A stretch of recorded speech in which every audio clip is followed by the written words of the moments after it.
자, 저와 함께 오늘 하나님 말씀을 봉독했습니다. 평소에도 이해가 안 되지만 오늘 말씀은 더 이해가 안 되지 않습니까? 어, 뭐 단어도 모르겠고 뭘 이야기하는 건지 여기에 담겨 있는 하나님의 메시지가 무엇인지 참 알기 어렵죠. 번역을 왜 이렇게 했는지 잘 모르겠습니다. 아무튼 어려울 수밖에 없는 게 요즘은 거루라고 하는 말을 쓰지 않죠. 거룻배 이런 말. 이게 구조선 같은 개념이거든요. 옛날 말인데 이런 건 좀 개정해도 될 것 같은데 개정하지 않았고요. 또 이런 것들이죠. 이 17절 말씀에 수르디스에 걸릴까 이런 말도 모르는 말들이잖아요. 이게 모래턱 이런 뜻인 거예요. 그러니까 숨겨져 있는 암초 같은 개념이 이 수르디아인데 이런 걸 그냥 그 원어 그대로 이렇게 놔두니까 이게 읽어도 무슨 말인지를 당연히 모르는 것들이죠. 그래서 이런 것들은 좀 우리가 미리 좀 알고 읽으면 도움이 될 텐데 그렇지 않는 것에 대해서 좀 안타까운 부분을 말씀을 전하는 저는 이렇게 생각하고 있습니다. 근데 그것만이 아니죠. 오늘 본문을 읽어보면 이게 어떤 내용을 담고 있습니까? 뭐 하나님의 복음을 전하는 뭐 그런 내용이 아니라 어떤 내용이냐면 항해 일지를 기록하고 있는 것들이죠. 그렇죠? 그러니까 사도 바울과 함께 동역했던 누가도 포함되어 있을 겁니다. 27절 1절 27장 1절 보면 우리가라고 되어 있어요. 우리가라고 하는 말에 사도 바울, 그 죄수로 이제 로마에 호송되고 있는 바울과 함께 동행하고 있는 그의 동료들 또한 그 팀들을 얘기합니다. 거기엔 누가가 포함됩니다. 그런데 어, 그런 죄수로 지금 로마에 호송되고 있는데 우리가라고 하는 말이 재밌죠. 이 말은 어떤 거냐면 따로 로마에 호송하기 위한 죄수를 태우기 위한 운반선이 아니라 이 일반 상선을 빌려서 죄수도 함께 호송하고 있는 겁니다. 거기에 이제 친구들도 동행자들도 따라갈 수 있는 좀 약간의 자유가 허락되고 있는 상황들이거든요. 근데 누가는 이 부분에 대해서 자세하게 항해 일지를 적고 있는 거예요. 그러니까 뭐 이 항해 일지에 대해서 뭐 바다를 좋아하고 뭐 그렇게 한다면 이런 또 구체적인 진술이 있으니까 이 이야기는 사실에 근거를 두고 있구나로 그냥 생각하면 이 본문에서 우리 가운데 기대하는 메시지를 우리는 찾을 수 없는 거예요. 사도 바울은 분명하게 또 이것을 기록했던 누가는 이 안에 담겨 있는 하나님의 복음의 메시지가 있기 때문에 이 부분을 우리가 좀 알고 우리가 정확하게 그 부분 가운데서 도전받기를 원하고 계시는 거예요.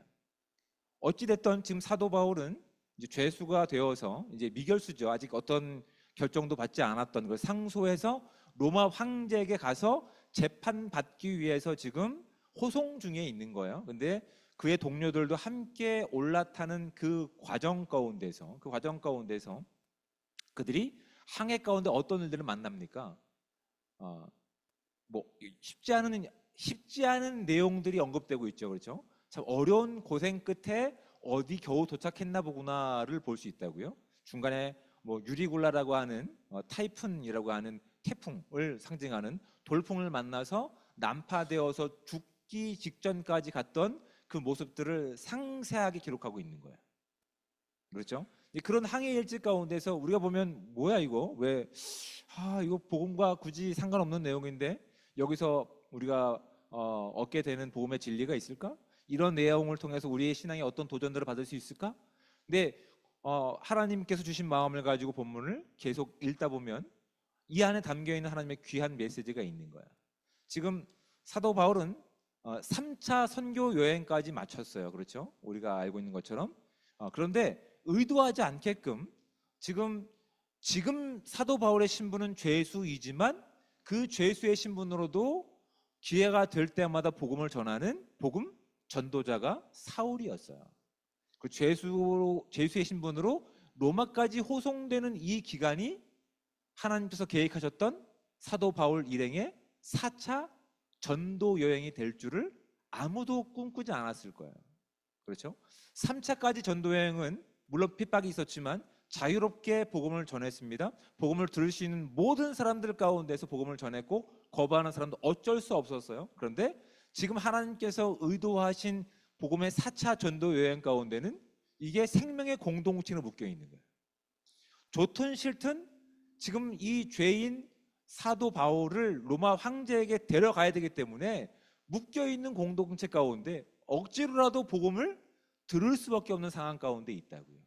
그런데 그 많은 사람들, 사도 바울 주변에 있는 사람들이 예수 그리스도의 복음을 진정한 진리로 믿었을까라고 하는 것들을 가지고 본문을 읽으셔야 돼요. 그랬을까요? 안 그랬을까요? 그렇지 않았습니다. 왜냐하면 말씀을 보십시오. 11절 말씀, 백부장이 선장과 선주의 말을 바울의 말보다 더 믿더라라고 되어 있는 거예요. 사도 바울은 이미 많은 전도 여행을 다녔었고, 또한 경험을 통해서, 또한 뭐 하나님께서 그에게 주셨던 어떤 확신과 어떤 말씀이 있었겠죠. 그런 이유를 가지고 이렇게 얘기합니다. 지금 이제 보시면, 앞에 보시면 10절 말씀을 보십시오. 말하되 여러분이요, 내가 보니 이번 항구가 하물과 배만 아니라 우리 생명에도 타격과 많은 손해를 끼치리라 라고 제안을 하는 겁니다. 이번은 기간적으로 시기가 늦었고, 이번에 가게 되면 생명도 화물도 위험에 처할 수 있으니까 시간을 봐서 겨울을 보내고 가는 것이 좋을 것 같습니다 라는 제안을 했다고요. 근데 사람들은 누구의 말을 더 신뢰했다고요? 선주와 또 선장의 말들을 더 신뢰했다고요. 그렇죠? 이들은 이익을 쫓아다니는 사람들입니다. 빨리 이것들을 이제 무역선이었기 때문에 전달하면 수입이 보장되고 또 다른 일을 할 수 있는 거예요. 물론 아무리 그들이 바닷길을 잘 안다고 하더라도 그들을 움직이는 힘은 이익이었다는 사실을 이제 본문을 통해 확인하게 되는 거죠. 근데 그것을 바라보고 있는 백부장은 어떤 말을 더 신뢰합니까? 선주와 선장의 말을 더 신뢰하는 거라고. 왜냐하면 이들은 바라보기 어떤 사람들입니까? 전문가들이거든요. 전문가들이기 때문에 그들의 말을 신뢰해서 이제 항해를 갔는데 아니나 다를까 큰 어려움을 만나고 파손하고 난파할 위기까지 처하게 되는 것들이죠. 그래서 20절 말씀을 보십시오. 여러 날 동안 해도 별도 보이지 아니하고 큰 풍랑이 그대로 있음에 구원의 여망마저 없어졌더라. 살 희망이 없는 거예요. 지금 대속죄일을 맞이했기 때문에 선원들이 금식하는 일도 많았고, 음식들이 다 배를 가볍게 하기 위해서 버렸기 때문에 배에 먹을 것도 없는 상황이었어요. 그리고 날이 밝을 기미가 보이지 않자 그들은 이제 살 희망이 없구나, 이젠 끝났다라고 자포자기하고 있는 시점까지 이르렀다고요. 그런데 놀랍게도 하나님은 그 위기의 상황 가운데서 그들이 의지하고 신뢰하던 그 모든 것들을 떠나서 오히려 바울이 전하는 예수 그리스도만이 우리가 믿고 신뢰할 유일한 하나님이심을 이 어려운 과정을 통해서 전하게 하시는 놀라운 은혜가 이 가운데 담겨 있다고요. 여러분, 우리가 이 땅을 살아갈 때 어쩔 수 없이 묶여있는 상황들이 있습니다. 우리의 직장이 있습니다. 또한 우리의 가족들이 있죠. 그리고 여러 가지 상황들이 있습니다. 그분들이, 그 관계들이 때로는 우리의 말보다 누구의 말을 더 신뢰할까요? 전문가의 말을 신뢰하고 방송에서 패널로 나온 사람들의 말을 더 신뢰하죠. 그렇죠? 근데 여러분, 재밌는 것이 뭔지 아닙니까? 그렇게 전문가들이 이야기한 내용들이 지금 올해만 보더라도 제대로 성취된 게 있었나요? 다 매년 매일 역사적 기록 갱신, 다 매번 갱신 아닙니까? 아무리 전문가가 이야기하고 예측을 한다 하더라도 그들이 하나님의 주권과 시간을 감히 알 수가 없다고요. 감히 알 수가 없어요. 우리는 지금 이런 시대를 살고 있습니다. 많은 전문가들이 나타나서 하나님을 신뢰할 것이 아니라 과학을 신뢰하고 내 경험을 신뢰하라라고 하면서 우리가 믿고 의지하는 예수 그리스도로부터 우리를 멀어지게 하고 있다고요.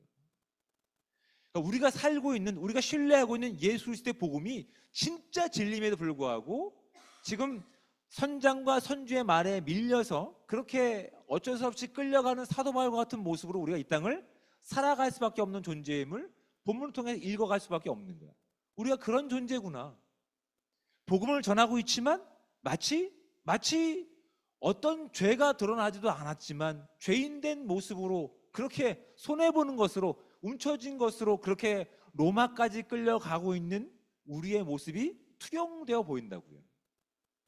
근데 하나님께서는 그 어쩔 수 없는 관계 가운데, 어쩔 수 없는 전문가들 가운데 우리를 어떤 사람으로 보내시냐면 사도 바울과 같이 오직 예수 그리스도가 우리의 생명이시며 이 땅에 하나님이심을 증명할 자들로 보내고 계신다고요.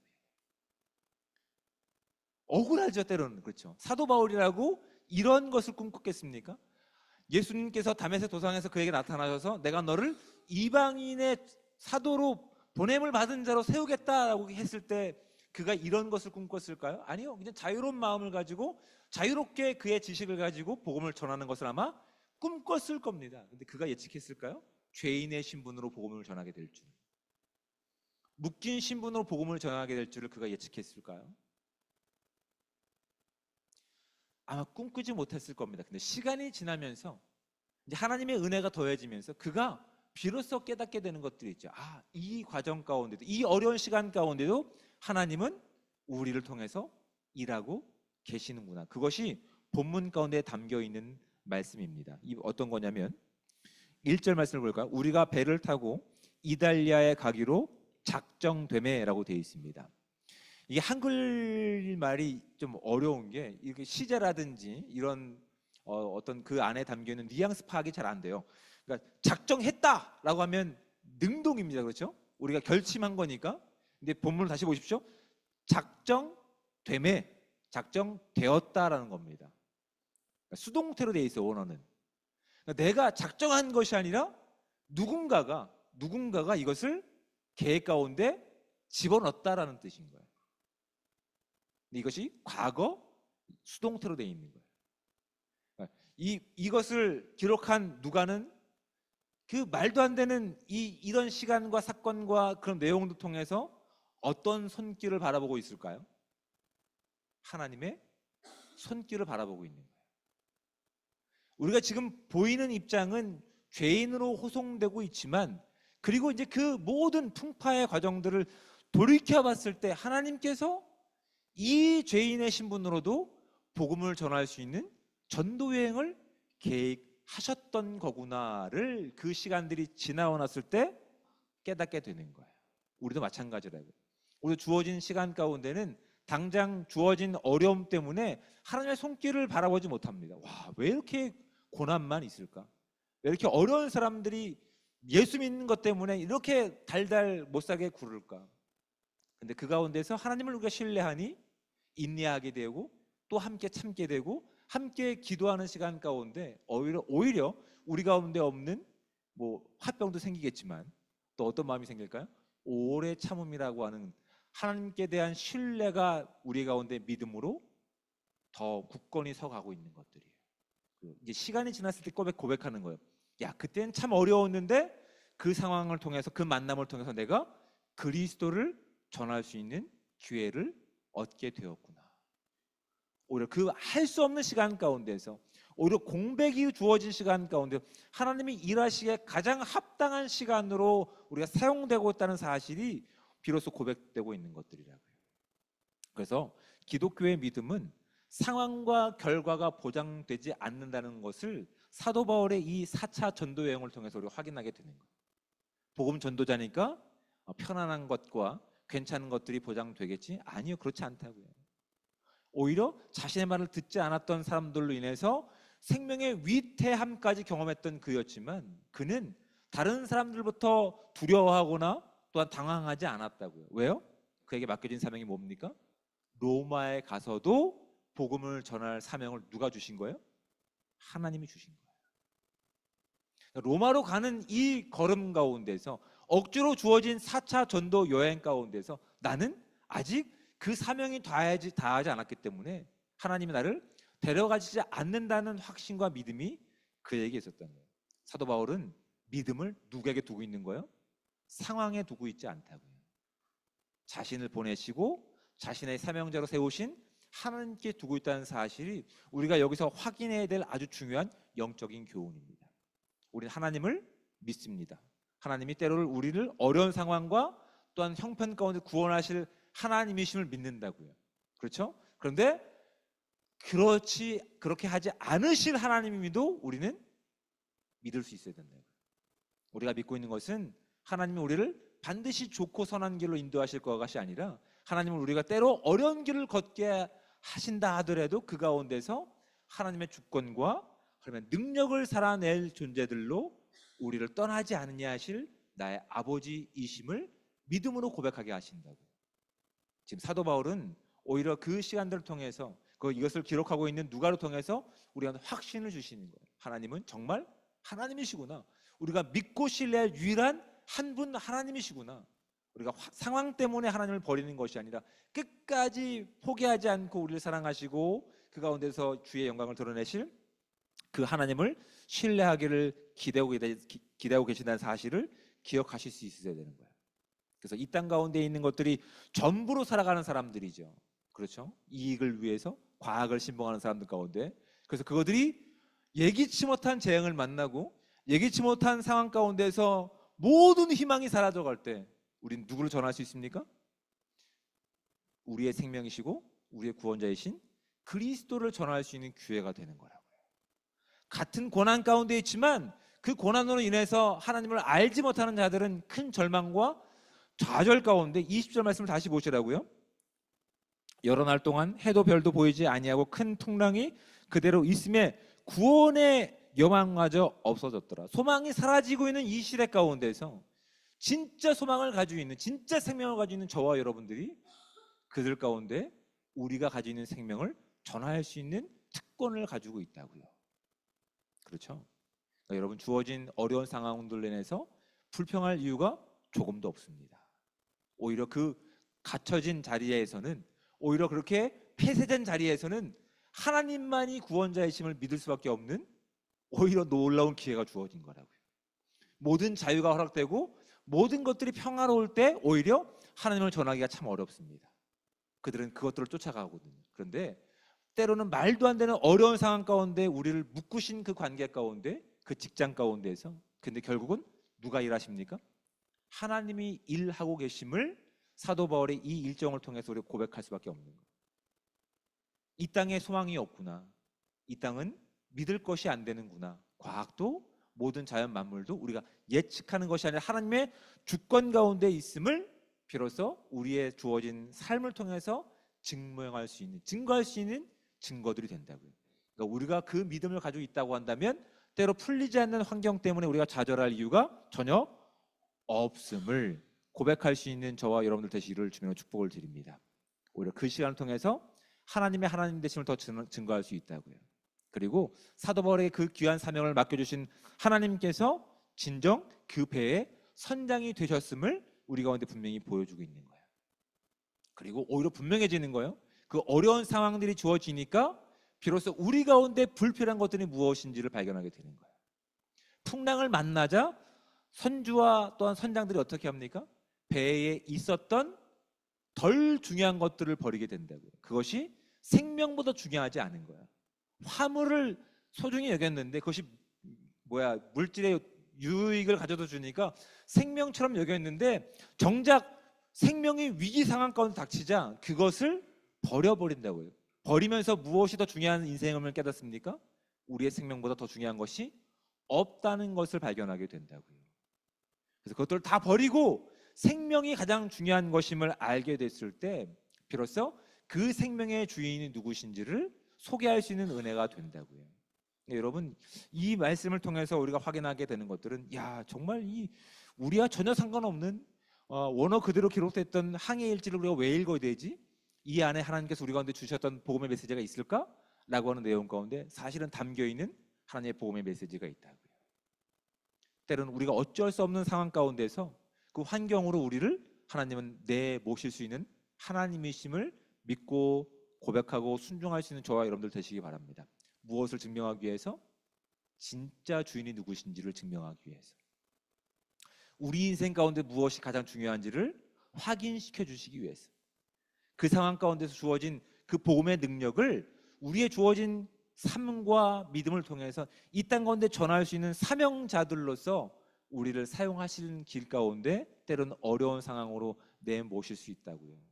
어려운 상황 때문에 하나님을 원망하는 것이 아니라 그 가운데 하나님의 계획하심과 하나님의 또한 주권을 믿고 주어진 그 모든 시간 가운데 오직 하나님만이 우리의 유일한 하나님이시고 내 생명의 주권자이십니다 고백하고 이 땅 가운데서 그렇게 모든 소망이 사라져가는 시대 가운데 오직 그리스도의 삶과 그 복음이 유일한 우리의 소망이며 희망임을 전할 수 있는, 오히려 빛이 더 뚜렷하게 보일 수 있는 교회의 시간들임을 고백하고 나갈 수 있는 시간 되시기를 주님으로 축복을 드립니다.